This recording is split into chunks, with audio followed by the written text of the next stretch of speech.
Make the Exorcist Fall in Love is a Japanese manga series by writer Aruma Arima and artist Masuko Fukayama. As of the writing of this video, this manga series is still ongoing and I highly recommend it. The story follows a boy who is chosen by God to be the world's strongest exorcist and fights demons in battle. Being burdened with the fate of humanity, all he really wants to do is live a normal life baking sweets. Then one day a certain girl enters his life. I really recommend that you click off this video to go read the manga for yourself and then come back when you're done. The manga can be found on the Manga Plus app, but if you don't mind being spoiled, feel welcome to stay. I want to give a couple trigger warnings before I start this video or if you plan on reading the manga. This manga has very heavy themes like abuse, sexual violence, and gore. Now with that out of the way, let's start with episode 1. I want to know love, a love that would change everything that I am. The chapter starts off with a girl alone in her art studio, surrounded by paintings of demons with humans, painting a fallen angel kissing a human girl, and then the chapter cuts to northern Italy in the year 2018. The story is set in the modern day, which will be important because of the themes that will be explored later in the narrative. We see our protagonist, who I will call the boy for now, being bullied by other church boys.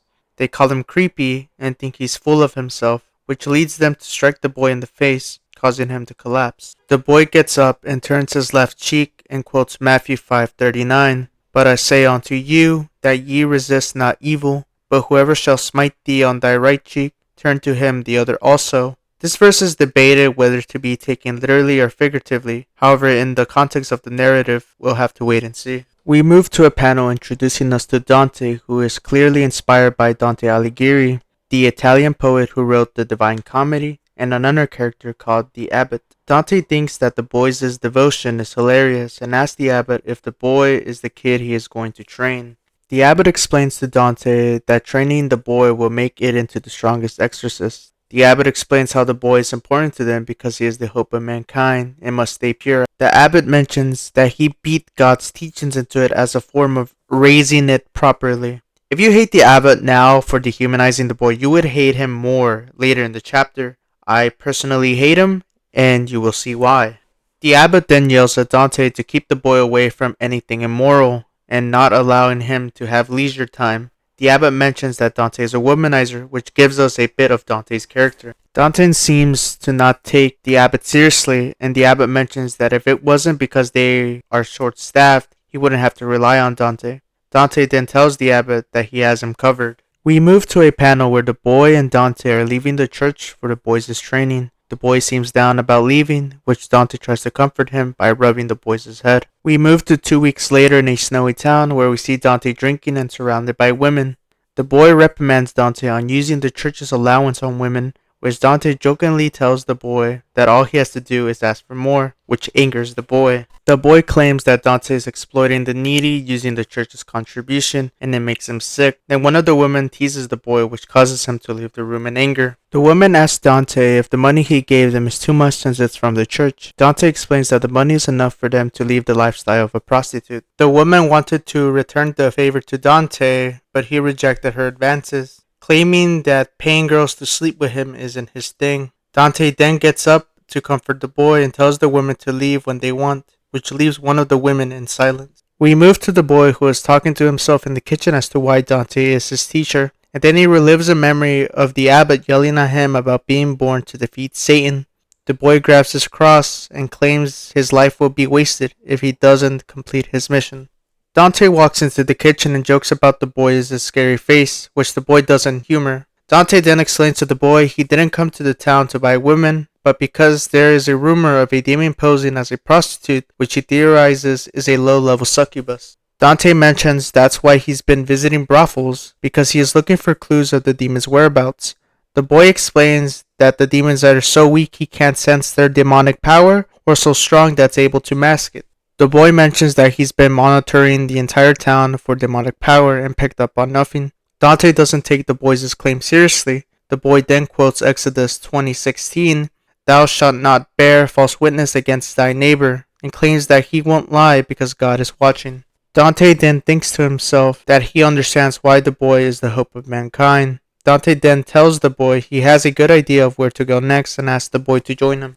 We cut to one of the women who is meeting up with her younger sister, Sarah. The woman tells her sister that she hit the jackpot, which Sarah asks where she got the money from. The woman then tells Sarah that they have to leave town immediately and begins to drag Sarah. Dante then calls out to them, asking them why they are leaving now and not tomorrow due to the weather. The woman repeats what Dante said in the apartment about not paying girls to sleep with him. Dante agrees and adds that sleeping with demons isn't his thing either, which leaves the boy confused since he still can't sense demonic power. Dante then calls upon the Holy Trinity, which manifests his miracle, and he attacks the woman. Dante explains that his miracle won't affect humans, and his miracle exposes the woman's true form as the succubus. The succubus questions how Dante figured her out, which Dante tells her that he used holy water, barriers, and his intuition. Dante then jokingly tells her, since she's the succubus, she looked the most thirsty for it back at the apartment. Dante then orders the boy to protect Sarah while he fights the succubus. The boy thinks to himself that Dante is strong as he watches him fight and mentions that Dante is going all out on the succubus despite her being low level. The boy finds it strange that he can't sense her demonic power even after her true form is revealed. Dante is about to finish off the succubus. The boy tells him to wait and explains he can't sense her power. The boy mentions that something much more powerful is concealing her power. Dante then thinks back to what the boy told him back at the apartment, about the demon being so weak he can't sense their power or so strong that it can hide it. Sarah's tone then shifts as she sees the succubus lose the fight, claiming it's a shame since it was fun pretending to be sisters. The succubus, then in fear, begs for forgiveness as Sarah grotesquely transforms. Dante protects the boy from the transformation, which was targeted at the succubus. The demon slowly manifests in the succubus's stomach and mentions that a certain poet once said that a fresh wound looks much like a woman's genitals. When trying to find the poet who made this quote, I narrowed it down to Genichiro Tanizaki, a Japanese author who writes stories about eroticism and sadomasochism. Many of the women in the stories are femme fatale archetypes, and this quote probably comes from his work called Kin to Jin, or in English, Gold and Silver, which is a collection of erotic poems. Another author I narrowed it down to is Charles Baudelaire, a French poet who wrote Les Fleurs du Mal, or in English, The Flowers of Evil. In The Flowers of Evil, Baudelaire explores themes of eroticism and obsession with death in the form of a poem collection. There is another book which the demon probably referenced called The Prayer Book of Bona Luxembourg, wherein one of the pictures depicts the wound of Jesus on his side. The book explains the suffering of Jesus during the Passion, and when looking at the depiction of his wound, it looks very much like a woman's vulva. The demon violently manifests out of the succubus, and when the stomach opens up, the wound looks like a vulva, showing us a twisted image of birth. She is a demon that wreaked havoc on mankind during the Middle Ages, a great amongst the greatest of demon lords. In the 17th century, using obscene amounts of aphrodisia, she turned many a monastery into brothels. She is the despot of desire, a fallen cherubim, and one of the 7 deadly sins, the supreme ruler of lust, Asmodeus, demon lord of lust. When Asmodeus emerges, she says that sex and death are 2 sides of the same coin. She says this hedonistically because Asmodeus is sexual desire made flesh. She will live and die indulging in sexual pleasure. Aphrodisia are ancient festivals held for the Greek goddess Aphrodite, which mostly consist of intense sexual acts in the name of the goddess. Aphrodite is the Greek goddess of sex, desire, fertility, and victory, which matches Asmodeus' character as the Lord of Lust, because she is the desired of sex made flesh. There is a type of substance called aphrodisiacs, which is said to increase one's libido, sexual desire, and sexual pleasure. Aphrodisiacs were used in the ancient world in brothels or specific festivals, like the Aphrodisia Festival, to help with the engagement of sexual acts. I would like to mention that lust is victorious over many important figures in the Bible, such as Samson, whose fall happened because of his lust towards Delilah, which ironically caused him to lose both his eyes and his strength.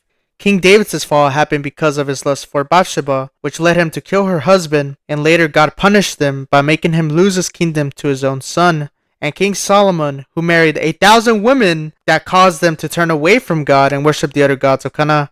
Asmodeus' design is a mix of the erotic and grotesque. On her waist there are heads of either cows or goats, which symbolizes lust. She has multiple eyes on her wings, which comes from her once angelic form as a holy cherub. Asmodeus has more goat-like features like her ears, horns, and one of her eyes. Asmodeus' lower half of her body looks like a dragon and her upper half like a human woman with an exaggerated breast size.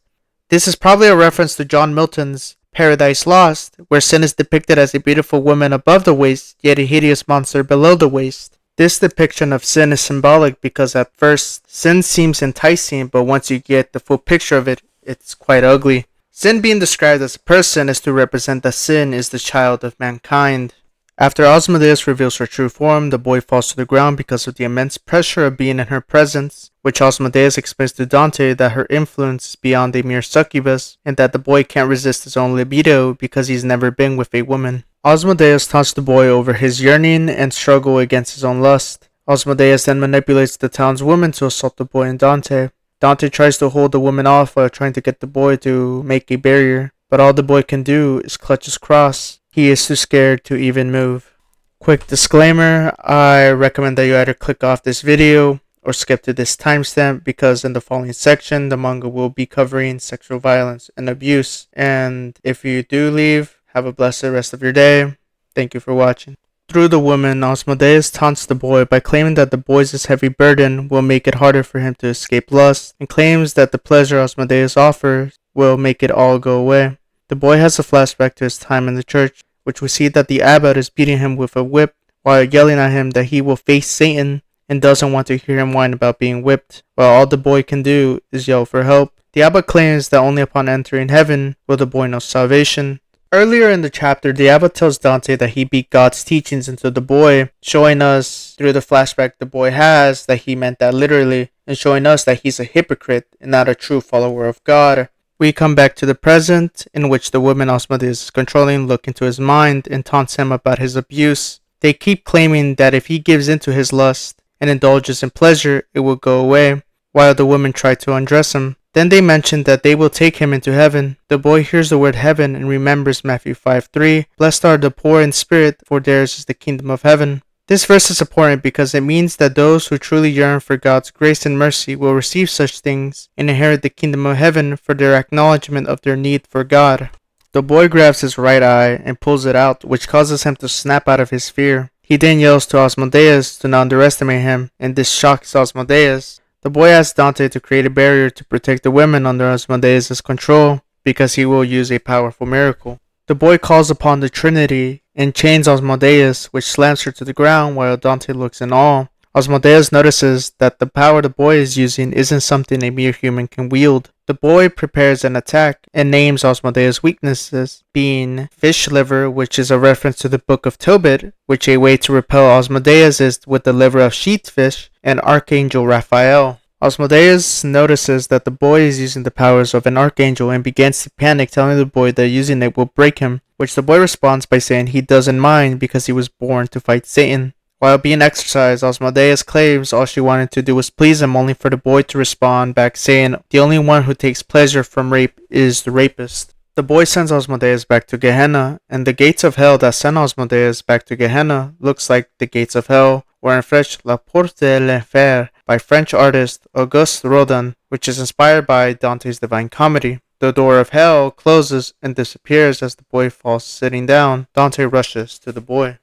The boy asks if the town is safe. Dante tells him that it is and asks if the boy repelled Asmodeus, which the boy then tells Dante that he did. Dante thinks to himself that the boy is more incredible than he thought. Dante then sees that the boy's right eye is gone, and Dante informs the boy that the rescue team can treat him, only for the boy to tell him that he doesn't need treatment. The boy recites Matthew 5:28-29. Whoever looketh on a woman to lust after her hath committed adultery with her already in his heart.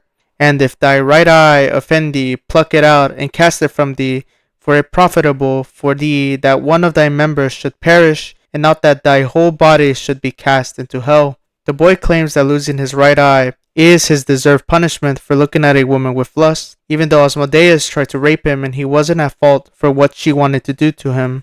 Now back to what I mentioned a while back. The boy takes everything in the Bible literally, even though some parts of the Bible are to be taken figuratively, which shows us that the abbot's quote-unquote teachings were abusive and misguided, as if the abbot wanted to create a slave.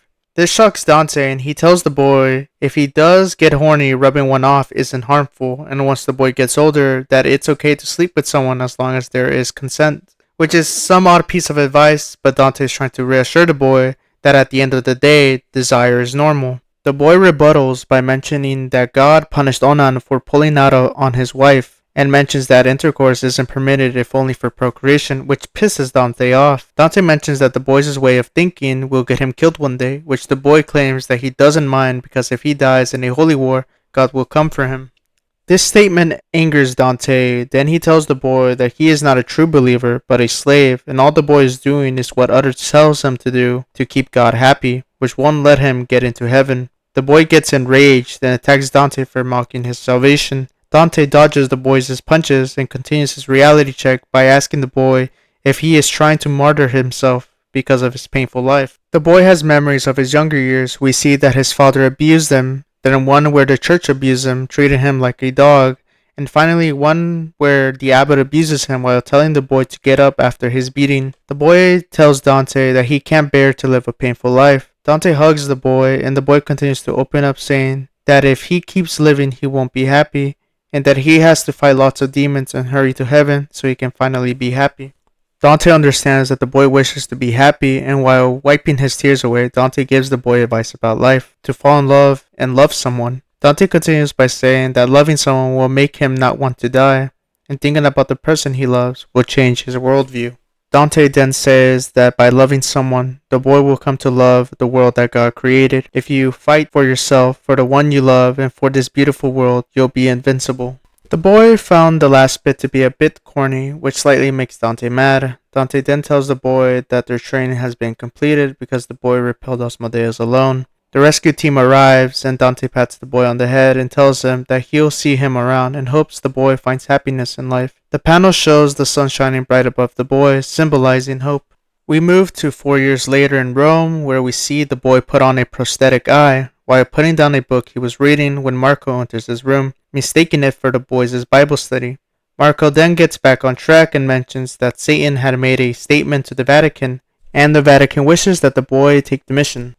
As they leave, we see the books the boy was reading, that being romantic poems by Goethe. Johann Wolfgang von Goethe was a German polymath and poet. Within his romantic poems book, Goethe writes about passionate love, turbulent love, transformative love, and alluring love, such stories being Christel or Mayday and The Holy Longing. Another book shown is the Book of Song of Songs, in which the narrative is split between the bride, the bridegroom, and the friends. Song of Songs also shows us the bride's total devotion to her future husband and the bridegroom's total devotion to his future wife, which is the ideal marriage under God. While in the car towards the mission, Marco informs that the Vatican received Satan's statement at 3 a.m., which is called the Devil's Hour, and also informs that Satan possessed Abbot Nicholas, who is said to be a strong exorcist. The boy watches the statement. In the statement, Satan invites the creator of Gallery of Evil to visit him in his Gehenna. The boy asks about the Gallery of Evil, and Marco gives him a brochure explaining that it's an art exhibition by Japanese artist Imuri Atsuki, in which he also informs that she paints around the theme of demons who love. The boy opens the brochure and reads, "What is love truly?" They arrive at Imuri's art studio that is located in Rome, and Marco sends his blessings to the boy for his mission. The boy walks in the studio until he finds the room that she is in and introduces himself, which Imuri knows that he has come to protect her as his mission. Imuri asks the boy to give her a minute for her to finish her latest painting, which the boy notices that the fallen angel depicted is Azazel. Imuri explains that God entrusted Azazel to watch humanity in order to prevent humanity from falling from grace, only for Azazel to ironically fall from grace because he fell for a human girl, which Imuri asks if it's romantic.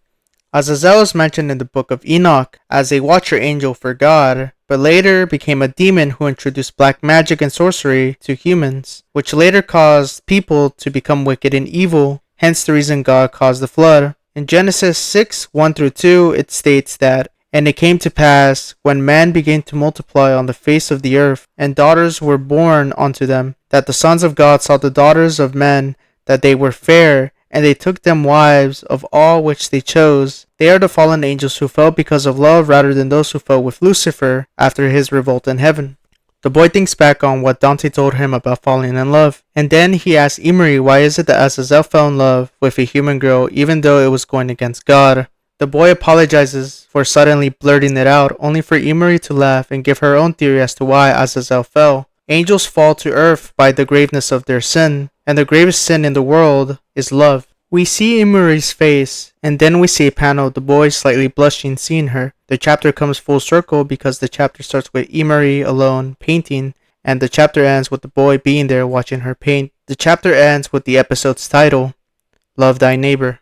The episode's title is based on Matthew 22:39 and Mark 12:31, which Jesus was asked which of the commandments are the greatest, to which he answered, and second is like unto it, thou shalt love thy neighbor as thyself. In Leviticus 19:18 it states, thou shalt not avenge nor bear any grudge against the children of thy people, but thou shalt love thy neighbor as thyself. I am the Lord. However, in this story, the love in Love Thy Neighbor is a romantic type of love, because Emery is with the boy every step of his journey of finding love. This is the story of a boy with a traumatic upbringing trying to find meaning, humanity, and love in this world. This chapter shows us the physical and religious abuse from the abbot, and most importantly, the sexual abuse that Asmodeus made the boy go through. The boy is a victim of sexual violence done by a woman, and we see that she psychologically attacked him in order to take advantage of him. In real life and in most media, unfortunately, men being assaulted by women is treated as a joke. A parallel to the boy would be Denji from Chainsaw Man, who is sexually exploited by the women around him, like Makima, into doing their bidding.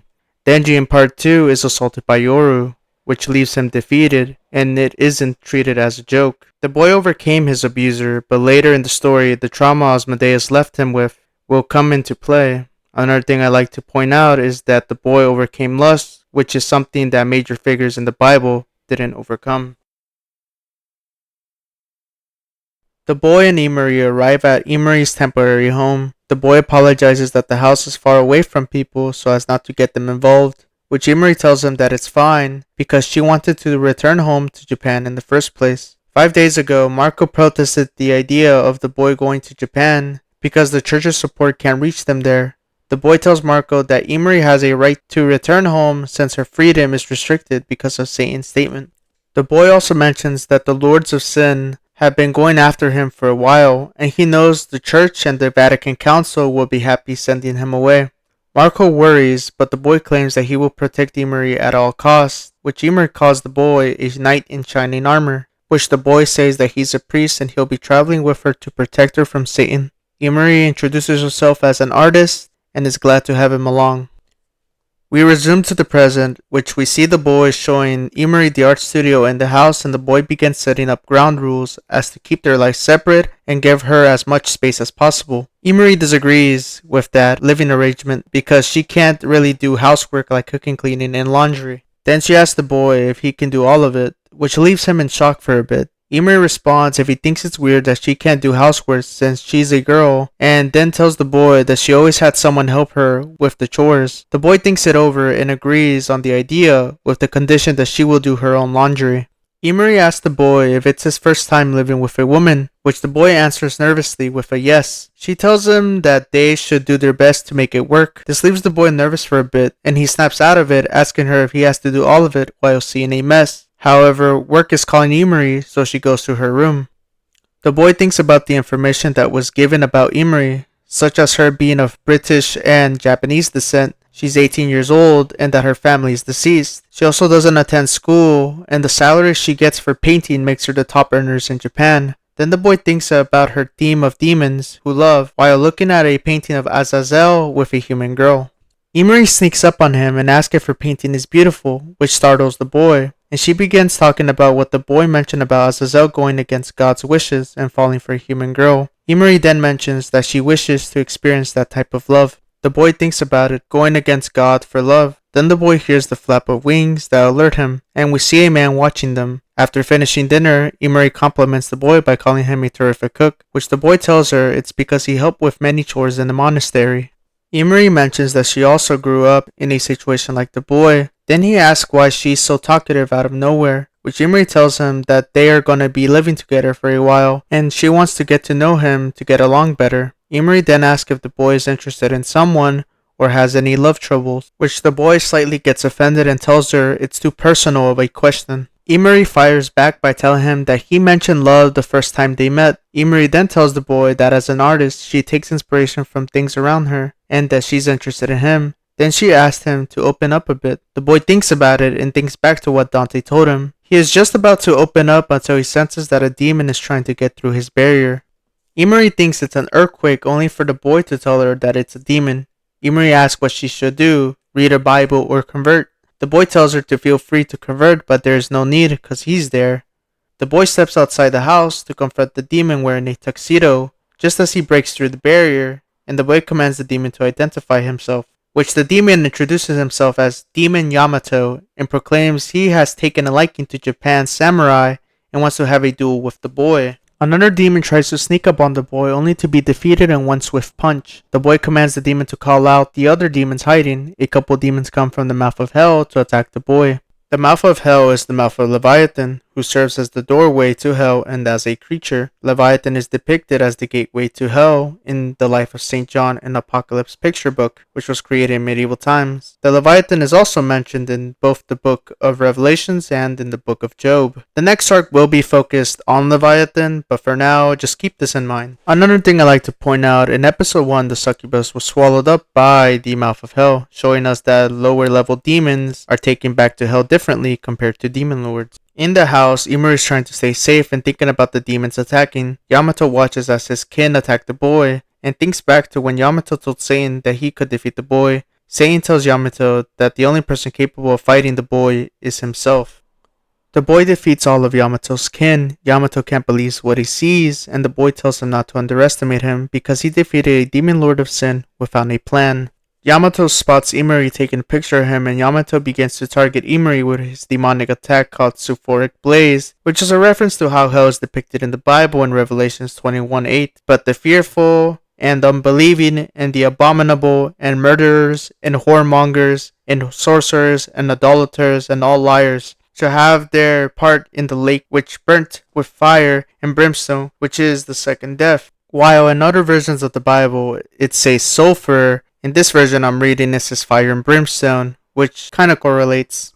The boy jumps to protect Emery from Yamato's attack and successfully with his miracle protects Emery, however Yamato gets away. The boy asks if Emery's fine while holding her and quickly lets go of her to begin apologizing for alarming her. Emery tells him that it's okay and she apologizes for leaving the house when the boy was fighting. Emery thanks the boy and calls him a knight. The boy denies it and looks away because Emery is too close, which Emery claims a second ago he was holding her. Emery and the boy discuss the existence of demons as the boy finishes making dessert, which Emery tells him that they look like they came from a bakery. The boy mentions that at the monastery he was at, he mostly baked cakes, which Emery asked if he wanted to become a baker. Emery took a bite from the dessert and immediately liked it. The boy thinks to himself that she can eat a lot, to which Emery responds if that's what he's thinking, to which the boy responds bluntly with a yes. Emery tells him he doesn't have to answer honestly, and the boy tells her that he won't tell a lie. They start bantering about Emery's eating habits, and we get a moment where it feels peaceful. The boy thinks that it's been a long time since he's had fun. The boy thinks back on the question Emery asks, and opens up about that he doesn't understand love, and that many tell him he's not manly enough, which puzzles him. He tells her despite being a guy, instead of saving the world, he would rather be cooking in the kitchen.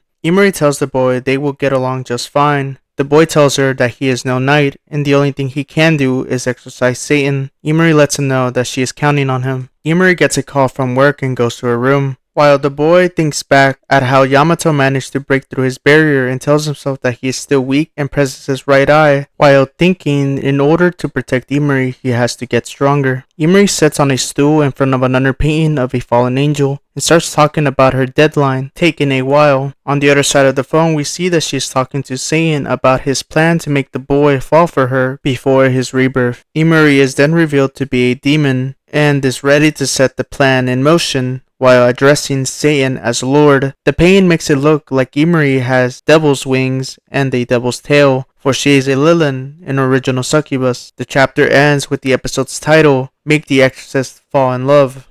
The episode's title is literally a title drop. The story is about both the boy and Emery. A thing I want to mention is the word Lilin, which comes from the name Lilith, who is said to be the first wife of Adam before Eve and the first succubus because she didn't want to submit to Adam and she left the Garden of Eden. While biblically, the existence of Lilith is not true in Hebrew mythology, especially from the book The Alphabet of Sirach, in which it is said that Lilith was created alongside Adam. The Bible disproves it with Genesis 2:20 through 24 and Genesis 2:7, which tells us that Adam was created alone and then God gave him Eve, because God saw it wasn't good that the man should be alone. However, there is one verse in the Bible that can be used for the Lilith narrative, that being Genesis 1:27, which says, God created mankind in his own image, male and female he made them. This verse is mentioned first before God mentions that Adam was alone, so it makes sense why people would use this for the Lilith narrative. In this story, Lilith did exist, and she is the mother of the original succubus that Emery comes from. This creates a forbidden love narrative between the boy and Emery. Emery being a demon was cleverly foreshadowed in episode 1, where we see her painting around the theme of demons who love. While some might disagree, I think it was a good idea to have this plot twist revealed early to understand both Emery and the boy from different perspectives. Another thing I would like to mention is that Satan is trying to get Emery to exploit the boy by making him fall for her, showing us that Satan is well aware of the boy's trauma, along with wanting to cause him to fall like the angels in the Old Testament. In Japanese, the title is Exorcisto o Otosenai, which translates roughly to Can't Corrupt the Exorcist. I want to know love, a love that would change everything that I am. While Emery is painting Azazel and the human girl, Emery asks the girl in the painting how it felt knowing that Azazel chose her over God. Emery answers her own question by saying it must have felt amazing. A few months ago in Gehenna, also known as Hell, Satan tells Emery that soon he will be reborn and mentions an issue in his plan. We see the full character design of Satan, and he has a giant serpent that represents how he tricked Eve into eating the fruit of wisdom of good and evil, along with Satan holding an apple that at times is seen as the fruit that doomed humanity in the Garden of Eden. In this series, Satan and Lucifer are two completely different characters. While in many religious texts, Lucifer is Satan and vice versa, however they each represent their own sin, Lucifer being pride and Satan is wrath. Satan in Hebrew translates to the adversary or the accuser, which fits the narrative because Satan is the main antagonist of the story. Satan mentions to Emery that there is a boy called the world's strongest exorcist, and that the lords of sin who have fought him have lost, so Satan wants to change his odds against the boy by having the femme fatale Emery make the boy fall for her. Emery is somewhat against it and tells him she can keep an eye on him, which Satan declines, telling Emery that she is the only one born without demonic power and exorcist won't be able to sense who she truly is. Emery protests by telling Satan that he has no right to choose who she's going to be with, and she will decide whether she would make the boy fall for her or not. Satan asks her if she is still holding out for the one, and tells her at least she's honest about her desires, which Emery says it's natural because she's a demon. Satan calls her a handful. We cut to the present, and Emery's thinking of ways to make the boy fall for her, by asking the boy that she wants to go out because she doesn't want to stay indoors all day.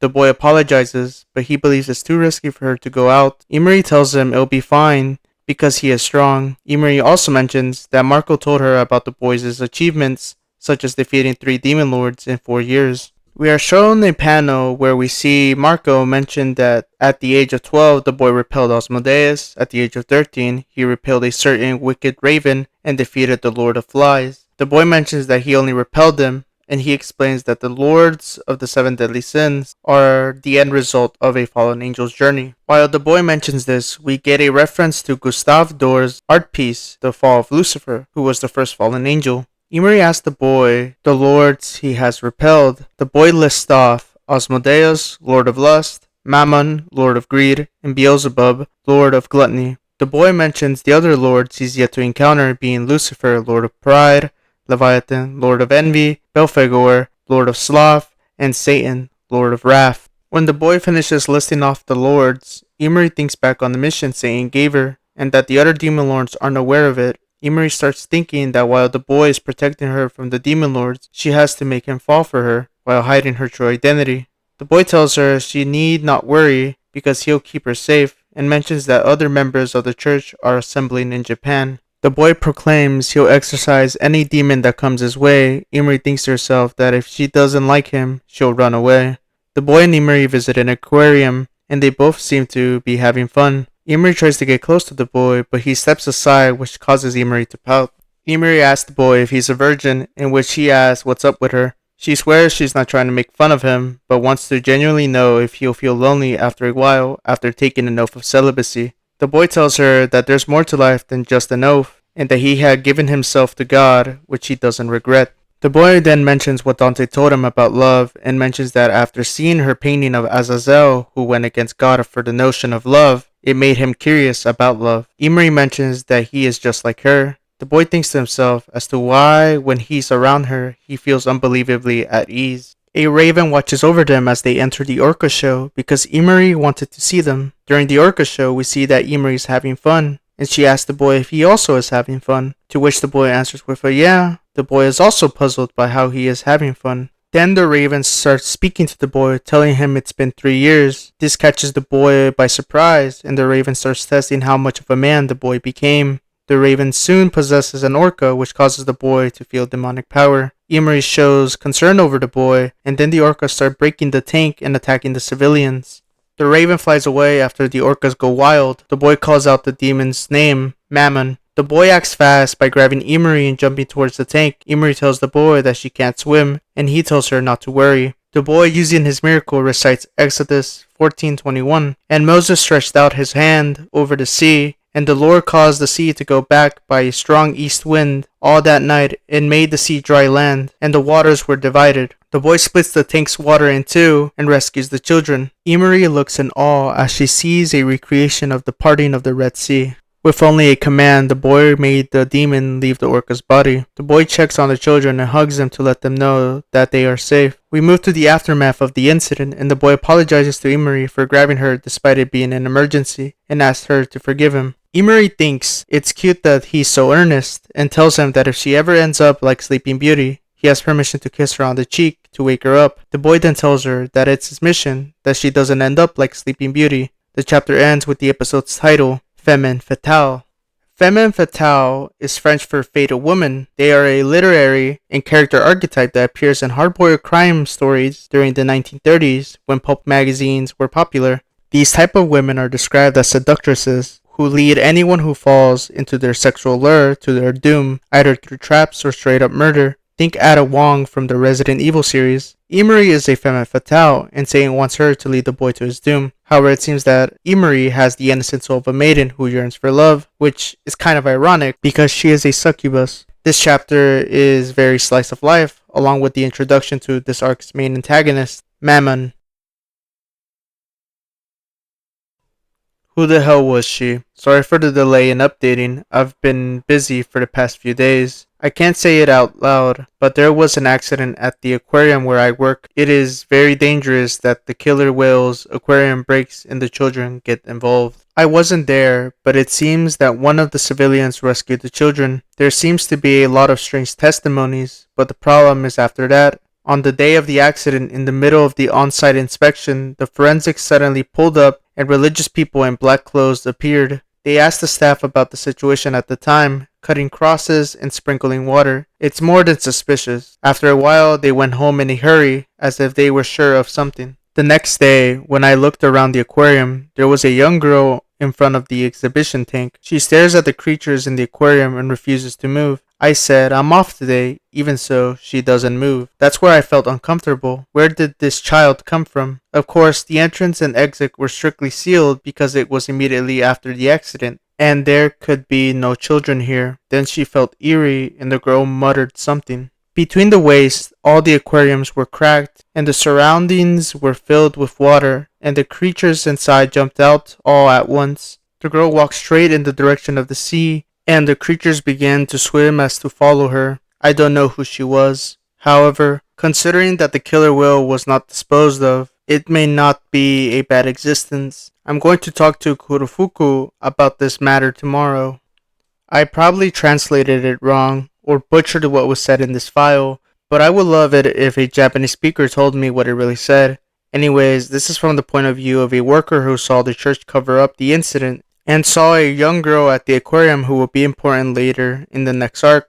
I also bought the Japanese physical releases of the series to read these little extras that give us a bit of information and world building. I recommend buying the Japanese releases to support the creators.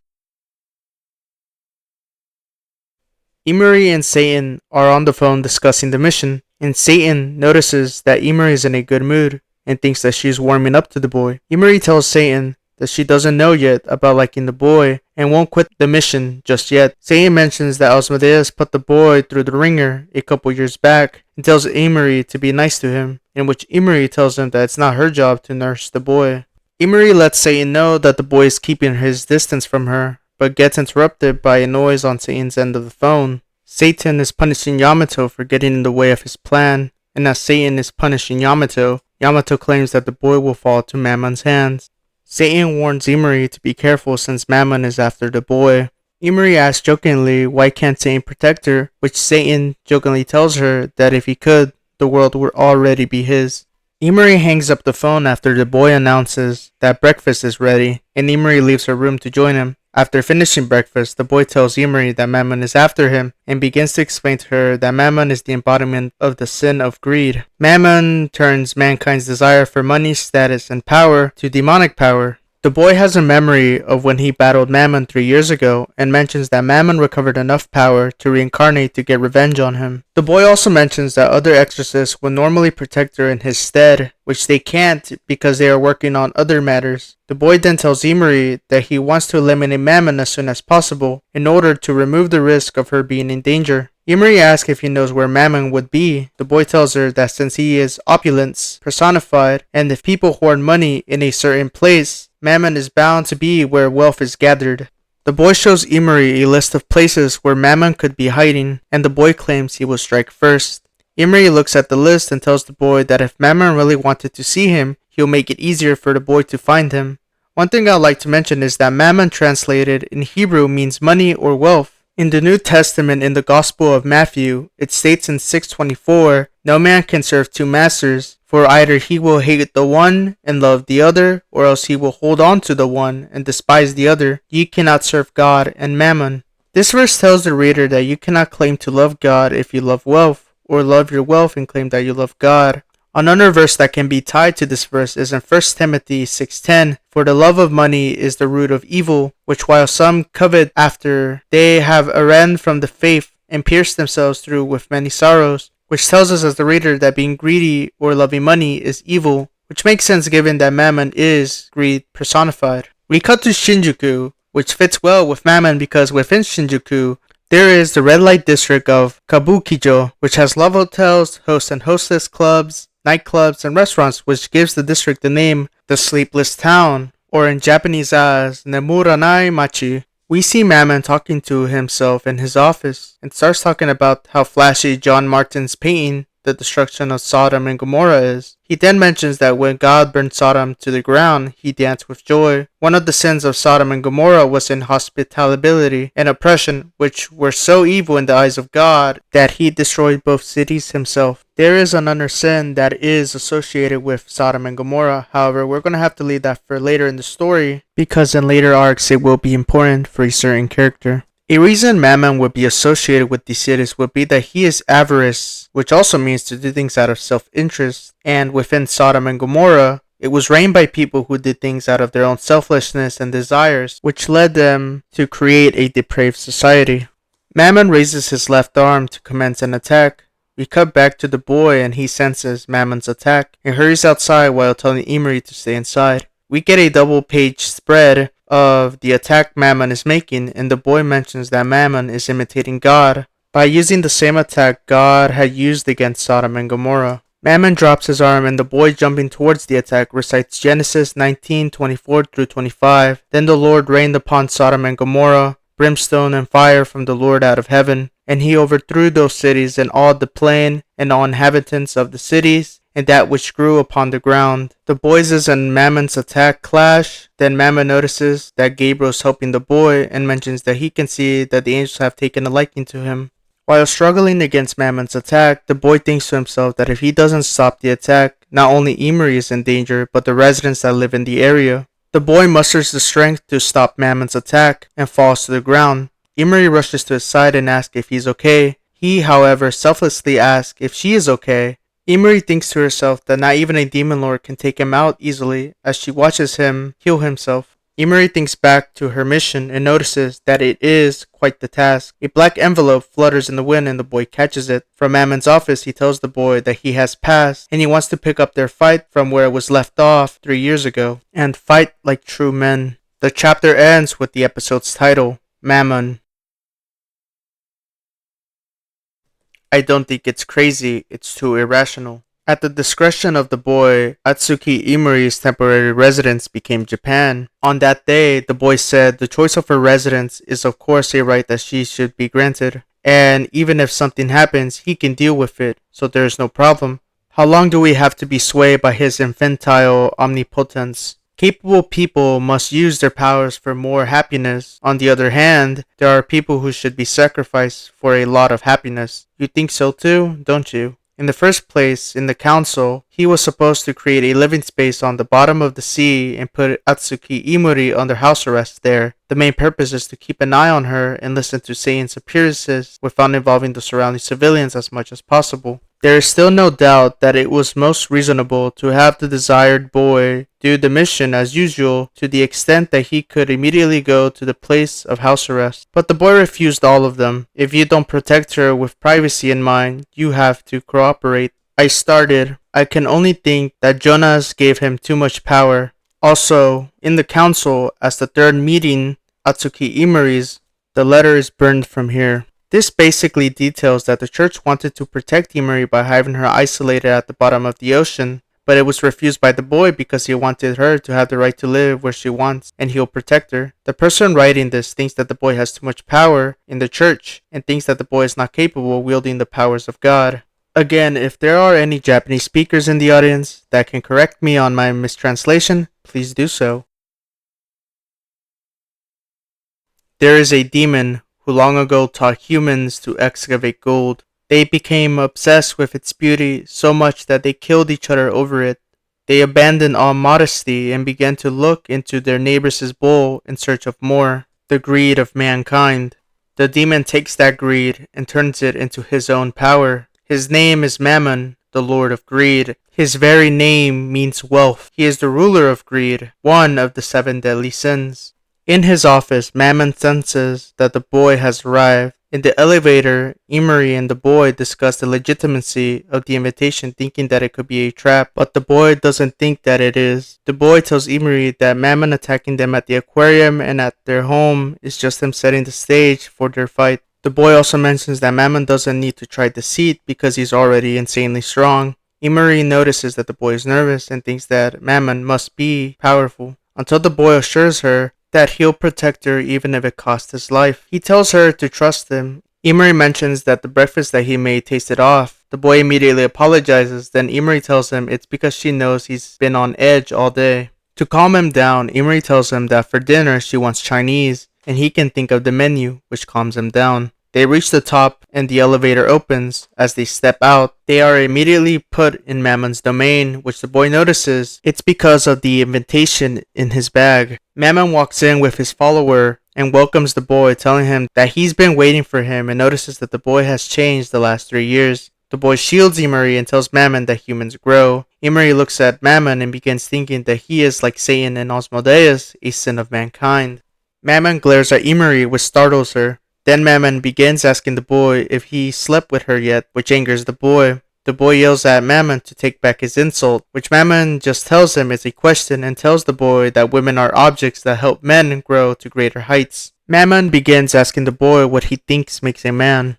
The boy tells him he has no interest in the question, and Mammon says to him that knowing oneself is crucial. Mammon asks if it's having male genitals or physical strength. Mammon answers his own question, that being a man means to be an apostle of violence. Mammon releases his power, which startles the boy, and the boy thinks to himself that Mammon became even more stronger after 3 years. Mammon tells the boy to not be surprised because as a true man, he seeks to reach the apex. Mammon then proclaims that he waited for 3 years for this rematch to defeat the boy and reach greater heights as a man, basically to feed his selfish ego.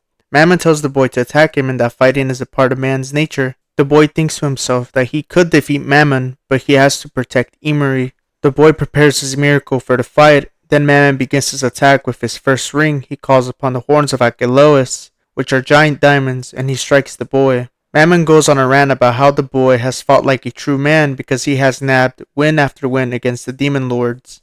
Mammon yells that the boy has proven his worth and calls him the world's strongest exorcist as the boy breaks through Mammon's attack. The chapter ends with the episode's title, The Battle Begins. Mammon's attack, Horns of Achelous, is based on the Greek river god Achelous, who has the power to change his shape. In mythology, it is said he changed into a bull to fight Hercules, or Heracles, to marry Deianira.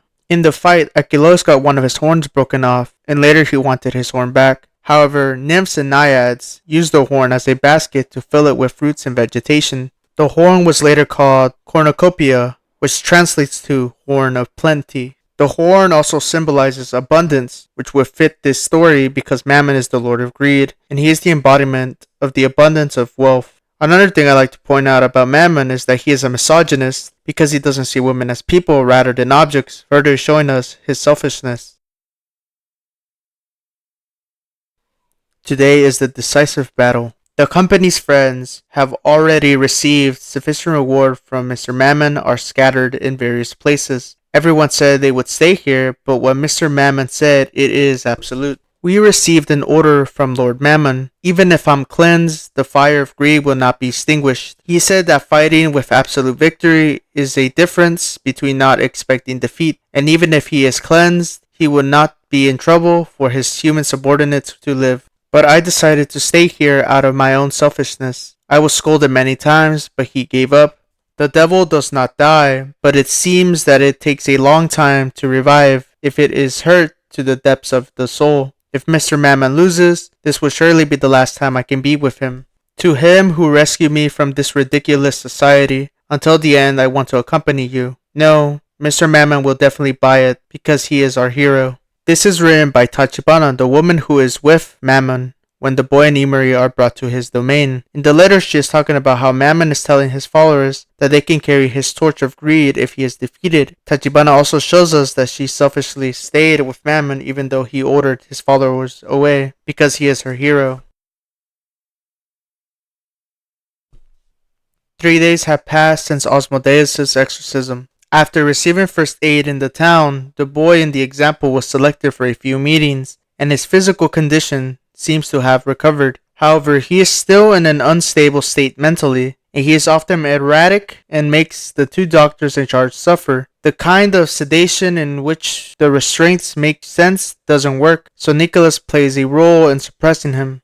As for the victim women who were manipulated by Asmodeus, with the help of the residents, they wrapped their bodies in blankets and carried them indoors. At the time, they were all asleep. Immediately after the end of the battle, the female believers of the church who arrived took care of them. Although there are no deaths, many people complain of hyperthermia, mild frostbite, and mental distress, and it is expected to increase in the future. Some of them are in magic activities. It is necessary to continue to observe the progress because the dying is considered. After searching the town, the boy's right eyeball, which would become a sacred relic, I was finally unable to find it. In addition, the crater in the example was purified to what was thought to be the light of an angel, and an object that looked like a fragment of Asmodeus was also confirmed in the center. They tried to recover the object, but all the believers who stepped in lost consciousness on the spot.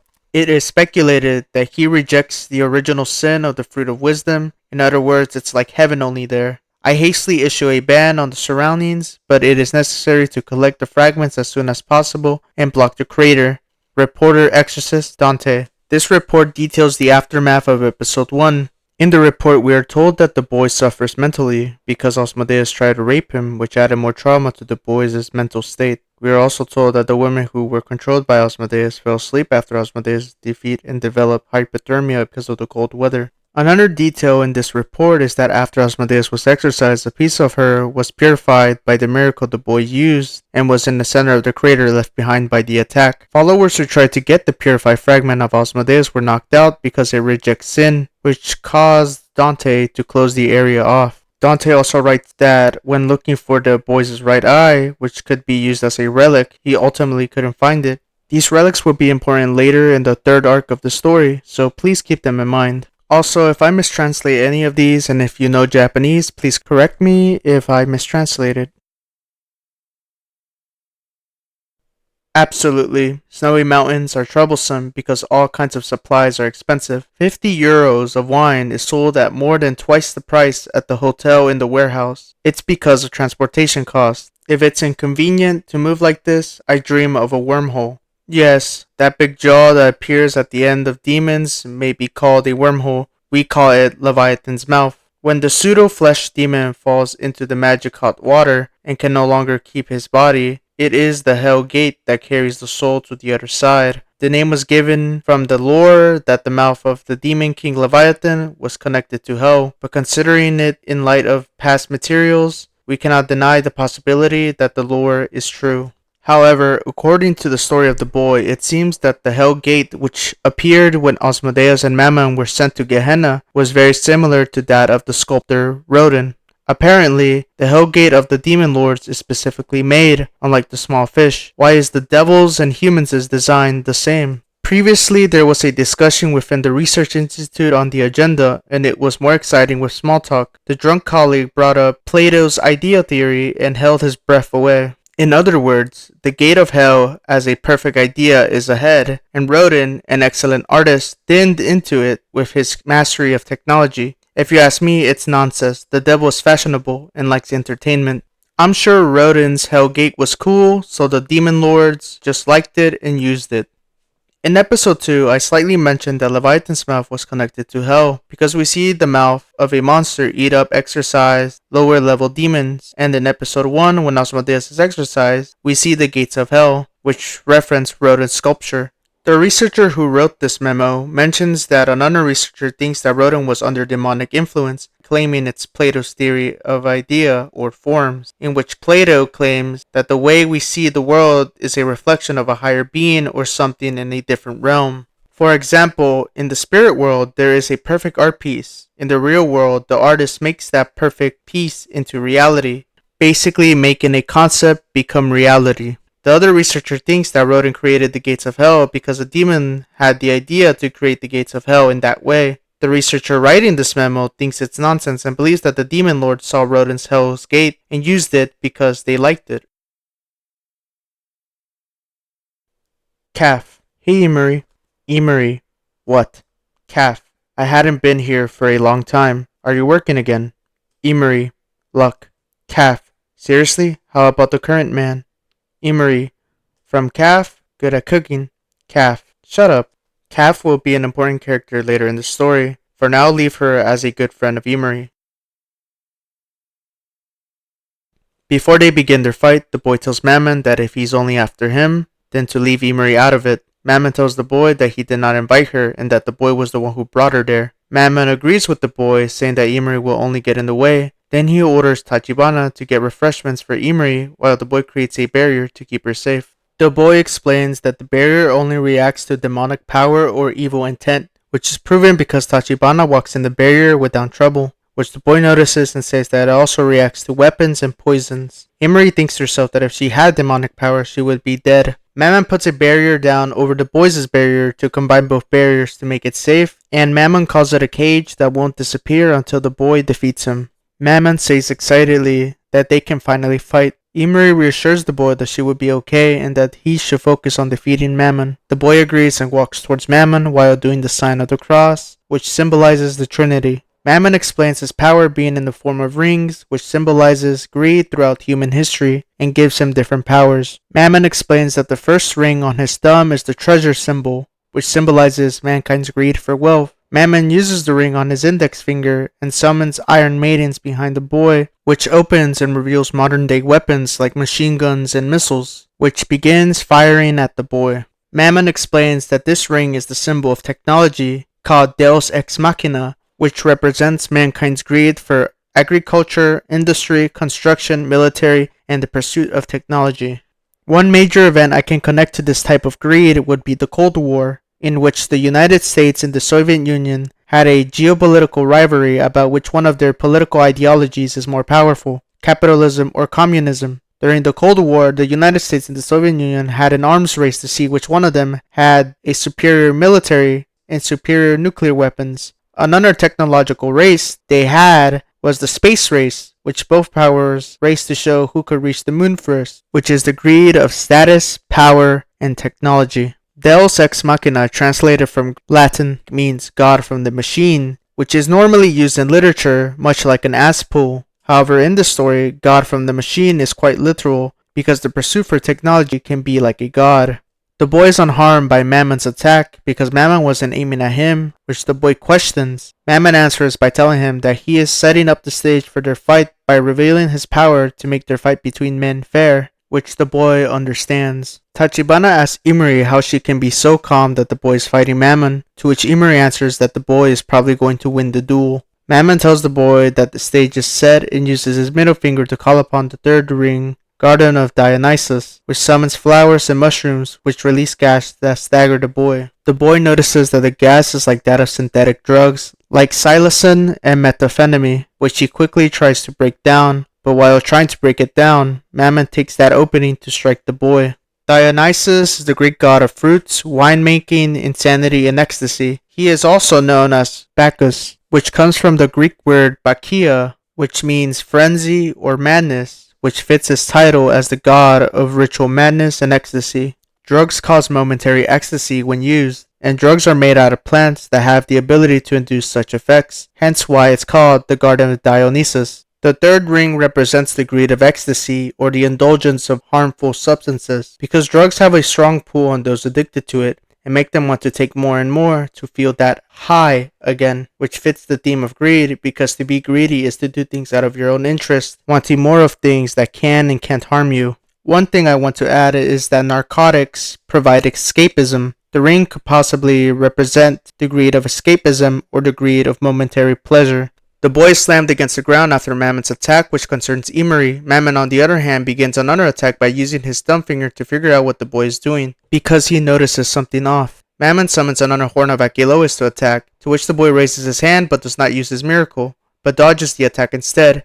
This enrages Mammon, and while the boy is ready to throw a punch, Mammon kicks the boy in anger. Imuri thinks that the boy is losing ground, to which Mammon yells at her that she is wrong and asks the boy if he's holding back, but the boy stays silent, and Mammon then reveals that the boy's power is miracle amplification, something that not even saints can wield, which is the ability to wield God's power as his very own. Mammon asks the boy if he's trying to win without miracles. Imuri asks the same, but the boy tells her not to worry because he is thinking about her. This makes Imuri realize that the boy is doing it for her sake. We see what the boy is thinking. He is trying to preserve his power in case another demon lord appears after defeating Mammon, because Mammon could be the first fight of the 7 demon lords. Mammon, in a rage, tells the boy that he isn't an opening act for Satan, which makes him snap. He then orders Tachibana to attack Imuri, in which Tachibana takes a bottle and breaks it. This alerts the boy, and with the broken bottle, Tachibana strips Imuri, which causes the boy to be triggered by it, and remembers what Asmodeus did to him. Mammon mocks and taunts the boy by telling him he's giving him a bit of degradation through Imuri, and laughs at the fact the boy hasn't slept with her yet. The boy's right eye begins to bleed, and while Mammon is busy talking about how women make fine trophies, he starts suggesting that the boy should sleep with Imuri after he defeats him. He gets his right arm sliced off by the boy, who recites Matthew 10:34, which says, "Think not that I come to send peace on earth. I came not to send peace, but a sword," which this verse talks about how those who follow Jesus will be at odds with their family, friends, and society. The sword is metaphorical to the division that Jesus' words will have on people, because Jesus states in 10:36 through 37 that, "And a man's foes shall be they of his own household. He that loveth father or mother more than me is not worthy of me, and he that loveth son or daughter more than me is not worthy of me," which tells us as the reader that following Jesus means to leave the world behind. However, it's a nice detail that the boy creates a sword from this verse, turning the metaphorical into reality. And in a rage, the boy yells Mammon's name, and Mammon yells back to witness him. The boy's rage narratively and realistically makes sense because he is a victim of sexual abuse, and he can't bear to watch Imuri be degraded the same way he once was. The chapter ends with the episode's title, The Day of Wrath.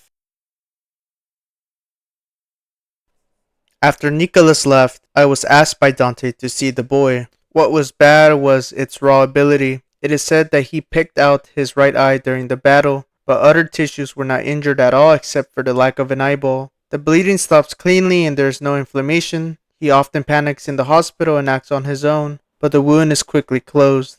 The reason why the right eye has not been regenerated is probably because the person himself has hollowed it out, and if it is missing due to an accident, etc., it is thought that it would regenerate. However, the damage he suffered from Asmodeus was the foundation. Physical, negative. Although there was no magic contamination, post-traumatic stress disorder due to sexual abuse was recognized. Specific symptoms include palpitations, tremors, hyperventilation, and bleeding from the right eye. When panicking, the ability to judge the situation fell to the extreme, and some infant regression was also confirmed. According to the person's declaration, if you look at topics such as a woman's naked body or sexual violence, you will flash back the battle with Asmodeus and get sick. This letter is expected to cause a major obstacle to the mission. I understand the value that a few meetings have found in him, but what I don't want you to forget is that he is also a believer, and above all, he is only a 12-year-old child. He plans to accompany another exorcism in 10 days, but as a doctor, his mental care should be his top priority first. Reporter, Dr. Alberto.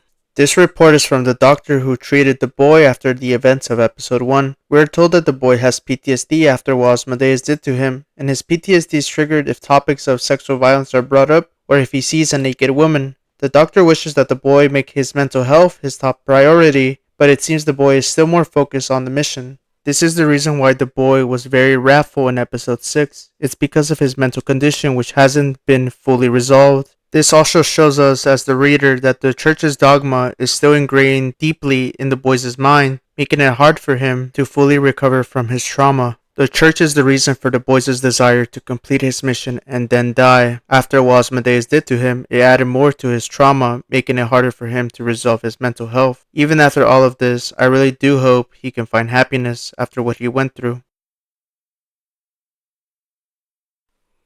The boy looks at Mammon with rage, and Mammon then claims that that's the priest he knows. The boy yells at Mammon to shut up, and with his sword, he throws a slash that hits Mammon and slices his domain in half, which makes Mammon happy. It's ironic that despite having a massive ego, Mammon wants fairness in a fight. Mammon then combines the first and second ring to create an attack called Hands of Midas. Midas in Greek mythology was the king of Phrygia, who was granted the wish of making anything he touched to gold, because in the legend, it is said that Dionysus granted him the wish because Medea took care of his teacher, who was a drunken satyr named Silenus, for 10 days. After funnily enough turning his daughter into gold because he was trying to comfort her, he despised his wish and began begging Dionysus to remove his wish, which was granted, and Medea was told to wash in the Pactolus river, which would remove his wish, and anything he turned to gold would return to normal if he washes them there. Midas's greed led him to hate his wish. The attacks are giant golden hands, to which the boy recites Exodus 9:23, which says, "And Moses stretched forth his rod towards heaven, and the Lord sent thunder and hail, and the fire ran along upon the ground, and the Lord rained hail upon the land of Egypt." The boy raised his sword to the sky, and the power of God, which was used in Egypt, destroys Mammon's attack. This attack in the Old Testament, God cast upon Egypt to free his people through Moses. However, even after seeing this happen, the Pharaoh was too stubborn to let them go. Mammon is knocked over by this attack, and the boy asks him to tell Tachibana to cease her violence, which Mammon says he won't, and is happy that the boy is going all out. The boy stabs Mammon and asks again in a demanding tone.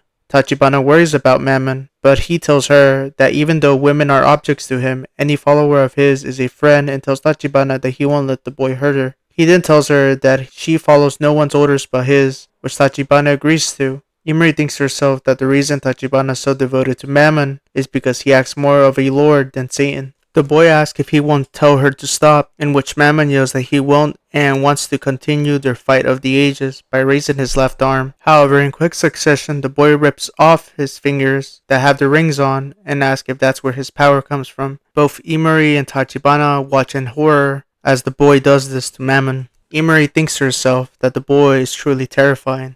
The boy kicks Mammon away and notices that Mammon had broken a piece of the sword off. Mammon heals himself and laughs that the boy never seems to fail his expectations. The boy senses more demonic power than before, and Mammon tells the boy the real source of his power, it being the world. Mammon claims that the world is dull because of things like freeing slaves and giving women rights, claiming that soft values that create equality is the antithesis of greed. Mammon tells the boy that the boy knows where his power truly comes from, in which the boy understands that his true power comes from inequality, a man's greed and desire to dominate others. I am opulence, I am power, I am a true man, I am Mammon, one of the seven lords of sin, the sin of greed. Mammon then tells the boy that he wants to finish their fight with their bare hands like men, because Mammon doesn't have his rings and the boy is out of power after splitting Mammon's domain. The boy agrees and claims that he'll crush Mammon, which terrifies Emery. The boy and Mammon bump heads, while Mammon yells that they'll finish their fight. We cut to Le Magus France, where we see Dante talking to two sisters of the church after exorcising a demon. We see that Dante has a scar on his right eye and looks older. He tells the sisters to go because he'll take care of the rest. We get the names of the two sisters, Leah and Barbara, who will be important in the next arc, and they are heading to Japan, as Leah wonders to herself how the boy is doing at the moment.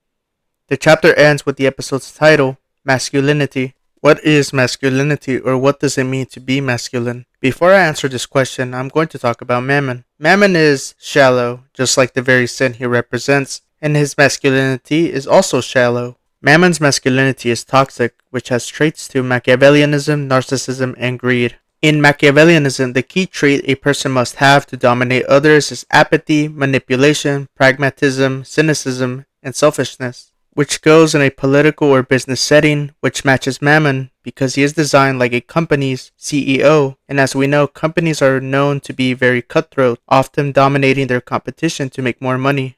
Mammon also falls into the psychological theory of the Dark Triad, which describes the malevolent traits in the mind, that being narcissism, Machiavellianism, and psychopathy. Mammon being a demon lord and the embodiment of greed makes him all three. Mammon is the embodiment of greed, and greed is shallow by its essence because wealth, power, and status are temporary pleasures and are meaningless if people want more of it even after obtaining it. Materialism goes well with greed because people associate wealth and status with a better life, which is surface level at best and creates a narrow mind which solely focuses on the shallowness of things rather than the deeper implications of it.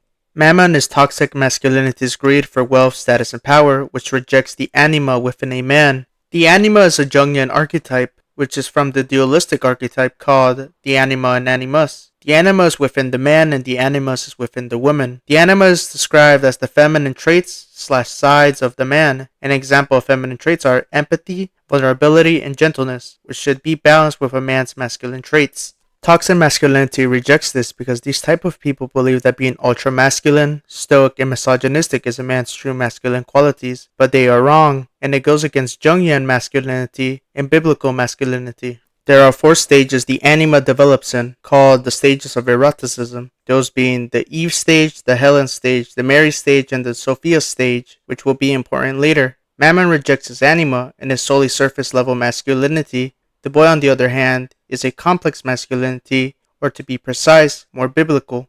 The reason I brought up Jungian psychology is because the boy embodies the balance of his masculinity and anima. For example, when fighting Mammon without using his miracle, he was solely only thinking about Emery, logically and selflessly, thinking about her safety before his very own, showing us a bit of his self-sacrificial, yet humility towards others. When Mammon degrades Emery, the boy flies into a rage, yet still is doing it for her sake because of his trauma of being degraded by Asmodeus, and doesn't wish that upon Emery. In file number 7, we are told that the boy's PTSD is triggered by nudity and topics of sexual violence, and seeing that being done to someone he feels comfort in brings out the violent traits of masculinity, such as aggression and strength, within the boy. I want to point out that the boy hadn't accepted his Jungian shadow yet, such as his repressed humanity and trauma due to the church and Asmodeus. However, as the story unfolds, his growth to becoming more human is a roller coaster of emotions. Throughout this arc and the beginning of the story, we see that the boy is humble, selfless, and kind, yet he can be aggressive and logical when it matters in a fight. I will talk about it more in the last episode, but to be masculine is to embrace your anima rather than reject it. To be a man is to be a humble leader, aggressive yet gentle, strong yet vulnerable, and logical yet emotional. That woman, everything is that woman. That woman who was fetching tea in the secret organization of the cabinet office. It's that woman who was hired based on her appearance as a dropout of your family. The woman was invited to the organization as a feast for the eyes of Sukihira's father. Never touch on important confidential information. It seems that it was just a role to engage in the surroundings. But the incident happened that night. Yes, it's an incident where everyone in the organization was brutally killed. I don't know what happened at the place where I entertained the man. The woman got under that man. The woman sold out national defense secrets, so I approached the man to kill the members of the organization. Later, I received a letter from a woman, which said, "The words based on the uterus of the children of the future make me nauseous. There is no reason for me to love a country that doesn't love me," and so on. After that, the man in the example, I started to give my opinion to the government. Some of the country's heavyweights have already been tamed by that man. He said that he would be satisfied with it if he was the only one who could fatten himself. Patriotism, national defense, I'm shocked to hear it. At this rate, this country will fall without knowing the reason. How on earth are you going to take responsibility? Tachibana, it's your daughter. This audio is to the Tachibana family about how their daughter infiltrated the cabinet office of Japan and how later the members of the organization were killed. That man is most likely Mammon because it says that he tamed the heavyweights, which means that Mammon established control within the cabinet office and brutally took it over due to the help of Tachibana, his follower. This audio seems to demand that the Tachibana family take responsibility for what their daughter has done.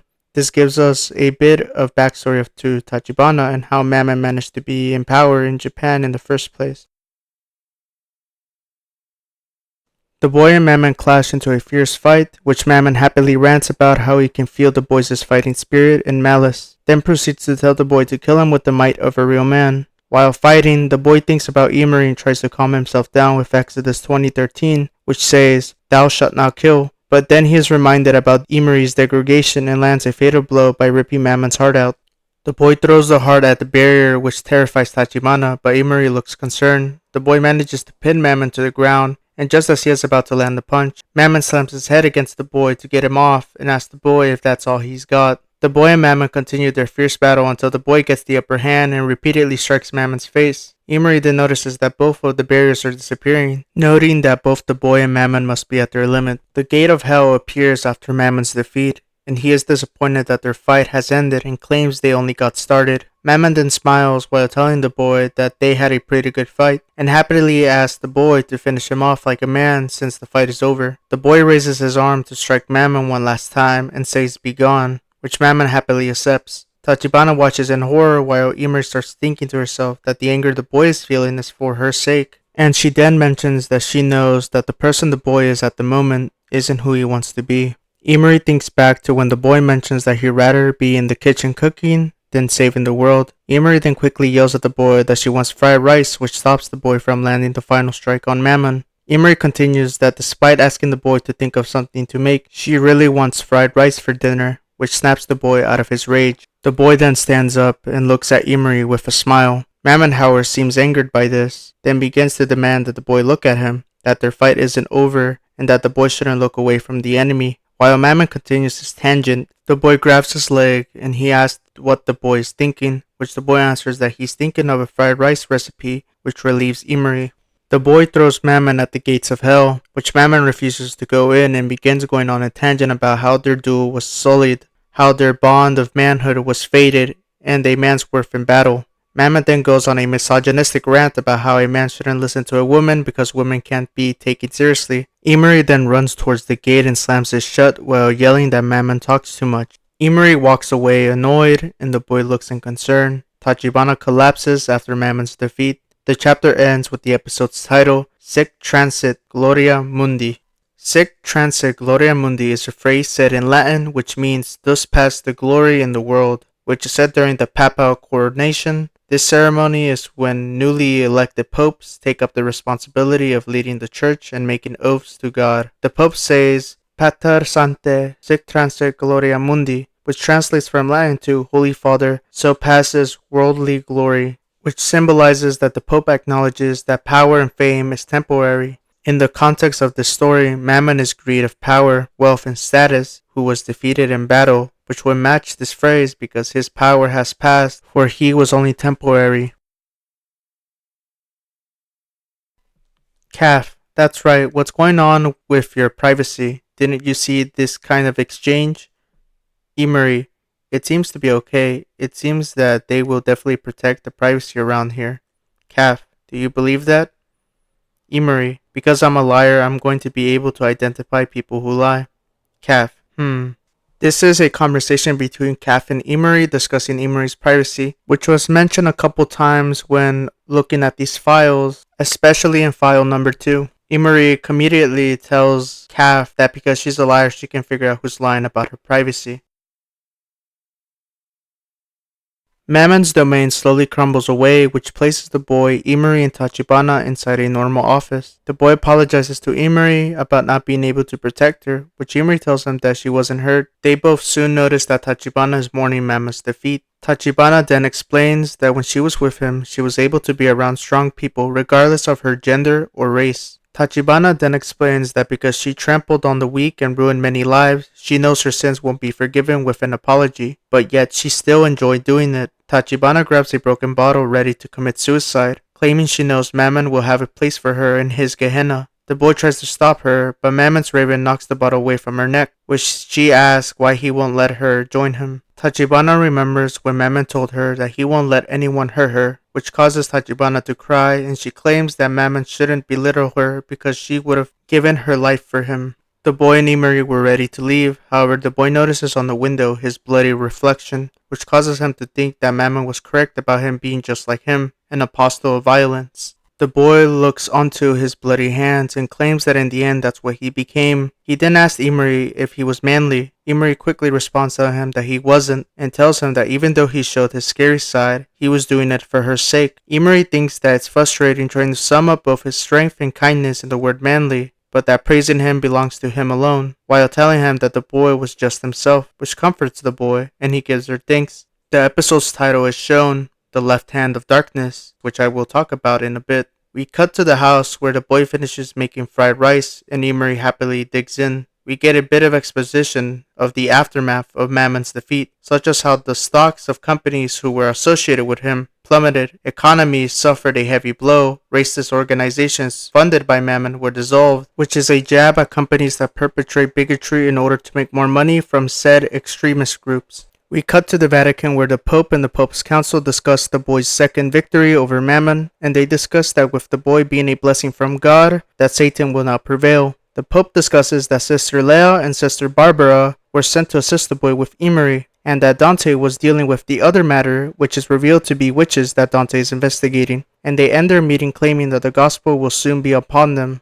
We are moved to Gehenna in Satan's domain, where he talks to himself about comforting Mammon after his defeat. Then we are moved to Mammon's domain in Gehenna, where he has taken a childish form, symbolizing that the sins are the children of mankind. And Mammon begins to apologize to his followers for losing, which he then starts to cry. Mammon is then repeatedly stomped on by a young demon girl who calls herself Mama because Mammon possessed her orca. Mammon in a rage asks her what she is doing and calls her a brat. The demon girl then notices that Mammon isn't sorry for possessing her orca and claims that he needs discipline. Her arm becomes grotesquely big, ready to strike Mammon. Mammon tries to make her stop, only to be hit by her attack. The demon girl then starts talking about how Asmodeus, Mammon, and Beelzebub went to fight the boy. She claims it's not fair and she is envious of them for having fun without her. Then she tells herself she wants to take part in this story as well. This is the end of part 1. The episode is titled The Left Hand of Darkness, which is probably a reference to the 1969 book called The Left Hand of Darkness, written by Ursula K. Le Guin, who has stated that she was inspired by the works of Carl Jung and Taoism.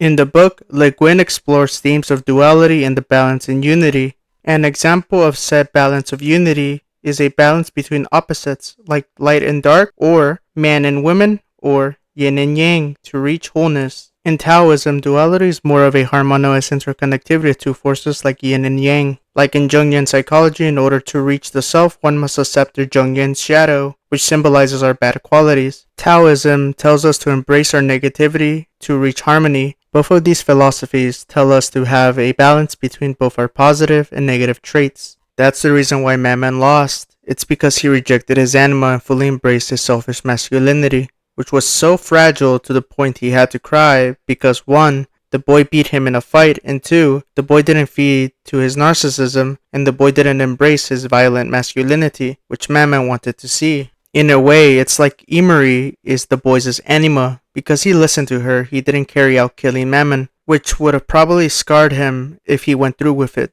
In episode 7, I mentioned that I would continue to talk about the boys' complex masculinity. In this episode, after the battle against Mammon, the boy questions his masculinity and is disappointed in himself for being violent because Mammon stated that being a man is being an apostle of violence, which is why he asked Emery if he was manly.